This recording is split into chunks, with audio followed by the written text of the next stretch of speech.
The pits of punishment. Now, something that we have to be really careful in our organizations is whether we're talking about coaching or our relationships with one another is to not use punishment. Punishment from a behavioral perspective can be extremely effective in terms of changing and influencing behavior.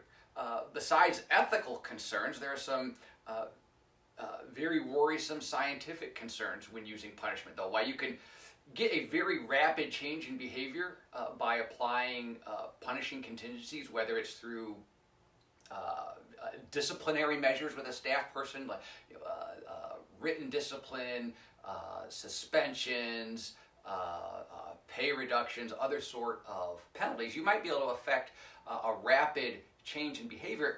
Punishment comes with some really nasty side effects. For example, one side effect would be learned helplessness. And learned helplessness is where an individual, they start perceiving that no matter what decisions they make, no matter what actions they take, no matter what direction they go in, they're going to be punished.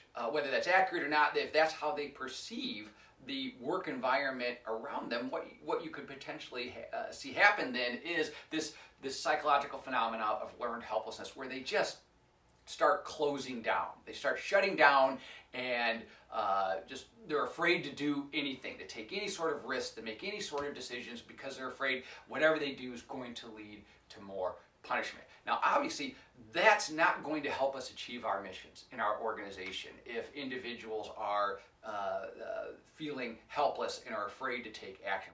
Another issue with punishment is individuals delivering what's perceived as the punishing contingency, like the manager delivering the discipline, can become what's called a conditioned punisher. So these functions of punishment actually transfer to the manager. So even then, when the manager's not delivering discipline, they might themselves become this aversive stimulus to the staff member, which the staff member may then try to actively avoid. Again, we need to build up relationships. We need to build up communication. You can't do that if managers are seen as being aversive. And then one of the final concerns we have about punishment is in the area of counter control.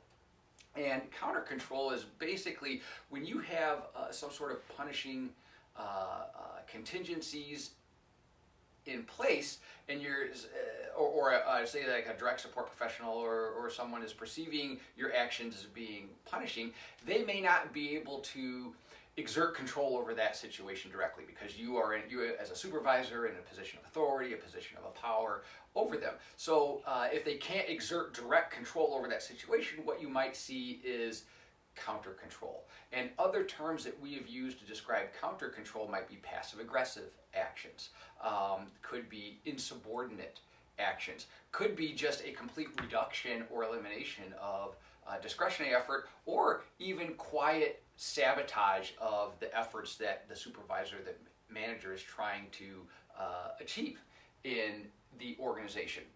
And with counter control, we also run the risk of, okay, if the staff member, if the direct support professional or whomever doesn't have control over that situation, who do they have a high degree of control over? They can't influence the supervisor directly. Our worry is, well, the individuals they do have a high degree of influence and control over are the people that we serve.